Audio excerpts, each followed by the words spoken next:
गुरु एक शब्द है, गुरु एक शब्द है, कोई व्यक्ति विशेष गुरु नहीं है।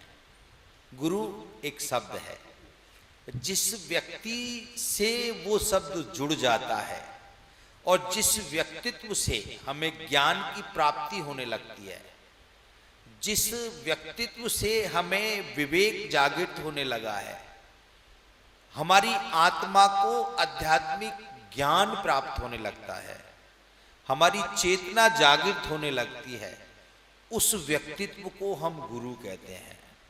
वो व्यक्तित्व किसी का भी हो सकता है। हम भगवान की पूजा करते हैं, ईश्वर का भजन करते हैं, तो ईश्वर एक प्रतिमा में हम उनको देखते हैं। वो प्रतिमा के अंतःकरण में जब ईश्वरीय शक्तियां विराजमान होती हैं, जब हमारी निष्ठा, हमारी भक्ति, हमारी श्रद्धा पूर्ण रूप से उसके अंदर विराजमान हो जाती है, तब वहां से ईश्वरीय शक्तियां हमको मिलती हैं। अब ईश्वर सबके अंतःकरण में विराजमान है, ईश्वर आपसे दूर नहीं है। जब आप किसी गुरु के सानिध्य में जाते हैं, किसी गुरु से दीक्षा प्राप्त करते हैं, तो गुरु आपको एक मंत्र देते हैं। सर्वप्रथम आपके लिए समझने की बात है कि मंत्र, तंत्र, यंत्र, ये तीनों शक्तियां त्रिगुणात्मक शक्ति हैं और भगवान की शक्ति हैं, ईश्वर की शक्ति हैं। मंत्र, तंत्र, यंत्र, ये तीनों। अब ये है क्या? यंत्र ईश्वर का अस्तित्व है, यंत्र ईश्वर का अस्तित्व है। आपने देखे कई तरीके के यंत्र, कोई किसी यंत्र में, कोई किसी यंत्र में, कोई किसी यंत्र में पूजा करते हैं। तो वो यंत्र जो हैं आपकी भावना के अनुसार, आपकी शक्ति के अनुसार, जिस ईश्वर की शक्ति से आप जुड़े हैं, उस ईश्वरी शक्ति का स्थान है यंत्र। तंत्र क्या है?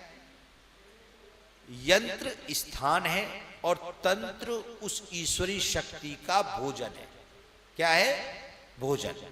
तंत्र में जब पूजा होती है तो उन ईश्वरी शक्तियों को भोजन प्रदान किया जाता है। क्या प्रदान किया जाता है? भोजन प्रदान।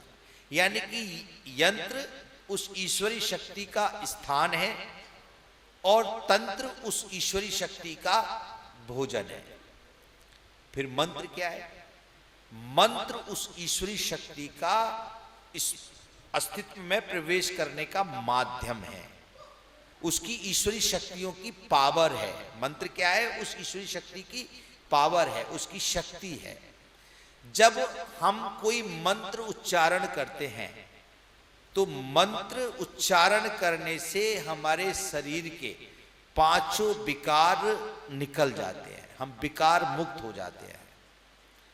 तो जब हम किसी गुरु के सानिध्य में जाते हैं तो गुरु दीक्षा में आपको एक मंत्र दिया जाता है। क्या दिया जाता है? एक मंत्र दिया जाता है। वो मंत्र यदि करते हैं, उस मंत्र को आप नित्य प्रतिदिन धारण करते हैं।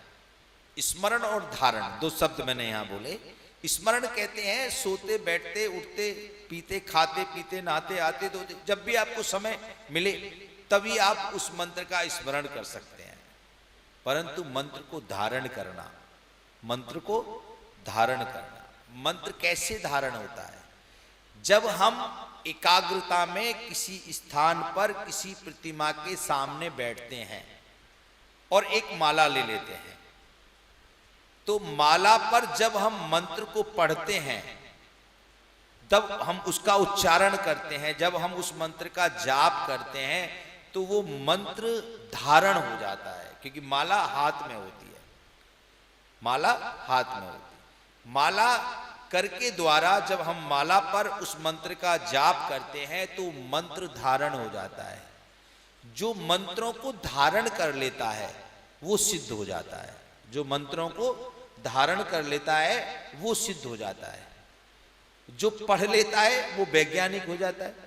ज्ञान और विज्ञान दो विषय हैं। तो मंत्रों को उच्चारण करना, एक अलग बात, मंत्रों को धारण करना एक अलग बात। तो जब गुरु दीक्षा में किसी शिष्य को गुरु मंत्र दिया जाता है तो कान में दिया जाता है। कान में इसलिए दिया जाता है कि कान के द्वारा जब आप इसे सुनेंगे तो ये आपकी स्मृति में जाकर के केंद्रित हो जाएगा, और जब अंतःकरण में पहुंचेगा तो ये आपके शरीर में अपना एक व्यक्तित्व बनाना प्रारंभ कर देगा, आपके अस्तित्व में अपना एक व्यक्तित्व बनाएगा। उस मंत्र का ऐसा प्रभाव होता है, परंतु उस मंत्र से आपको जुड़ना पड़ेगा। क्यों? क्योंकि कान में जो मंत्र दिया वो गुरु मंत्र आपके कहां पर केंद्रित हुआ? स्मृति में। क्योंकि तीन चीज से व्यक्ति का जीवन चलता है, तीन चीज से व्यक्ति का जीवन चलता है, स्मृति, मति और प्रज्ञा। स्मृति, मति और प्रज्ञा। स्मृति किसे कहते हैं? स्मृति का मतलब है कि आज तक जितने भी कार्य किए हैं वो कहां पर केंद्रित है? वो आपकी स्मृति में केंद्रित है। किसमें केंद्रित है? स्मृति में केंद्रित है। जैसे कंप्यूटर में कोई सॉफ्टवेयर होता है, मेमोरी कार्ड, ऐसे ईश्वर ने आपके अंतःकरण में एक स्मृति का सॉफ्टवेयर बनाया है जो आपके अंतःकरण में काम करता है। जितने भी कार्य आपने किए हैं, जब भी उसको क्लिक करते हैं तो वो अपने आप पूरी स्मृति आपको आने लगती है। परंतु उस स्मृति को याद करने वाली है मति। यदि आपकी मति शुद्ध होगी तो जो मंत्र आपने धारण किया है उसका व्यक्तित्व महानता की तरफ लेके जाएगा। और प्रज्ञा, उस मंत्र के प्रभाव से आपकी प्रज्ञा, आपकी बुद्धि, आपका विवेक जागृत होने लगेगा।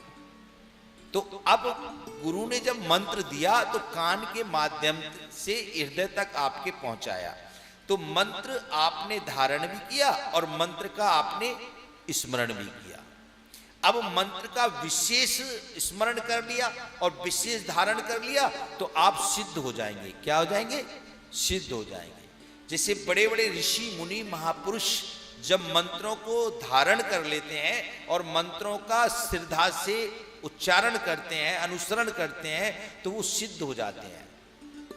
वाणी सिद्ध हो जाती है, उनकी वाणी सिद्ध हो जाती है। तो मंत्र माध्यम है आपके अस्तित्व को व्यक्तित्व में बदलने का।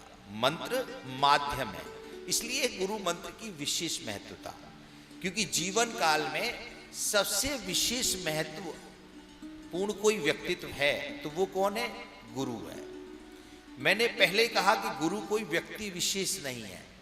गुरु एक शब्द है। गु माने अंधकार, रु माने प्रकाश।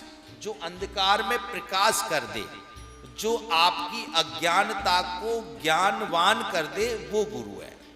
तो अगर आप अपने जीवन काल में देखें तो सबसे पहले आपके अस्तित्व को लाने वाली मां, आपके अस्तित्व को लाने वाली मां, तो पहले नंबर की गुरु मां।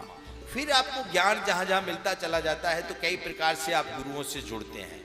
परंतु एक स्टेज, एक समय ऐसा आता है जब आप किसी सदगुरु से जुड़ते हैं। जब किसी सदगुरु से जुड़ते हैं, वो सदगुरु आपको सदमार्ग दिखा करके परमात्मा जो आपके अंदर कार्य कर रहा है, उसकी जो चेतना कार्य कर रही है, उससे मिलन करा देता है।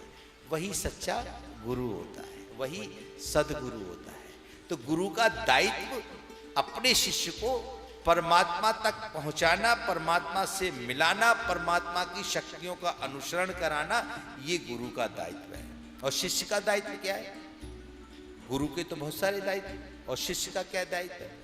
शिष्य का दायित्व है कि हम जिसको गुरु धारण कर रहे हैं, जिसको गुरु मान रहे हैं, उसके प्रति हमारी निष्ठा और हमारा समर्पण और हमारा संयम, हमारा संयम।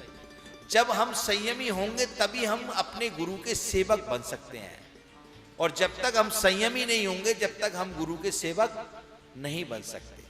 तो हमारे संयम और हमारी समर्पण की जो शक्ति है, यदि वो निष्ठा पूर्वक गुरु से जुड़ जाती है तो गुरु से हमको समस्त सृष्टि का ज्ञान मिल जाता है।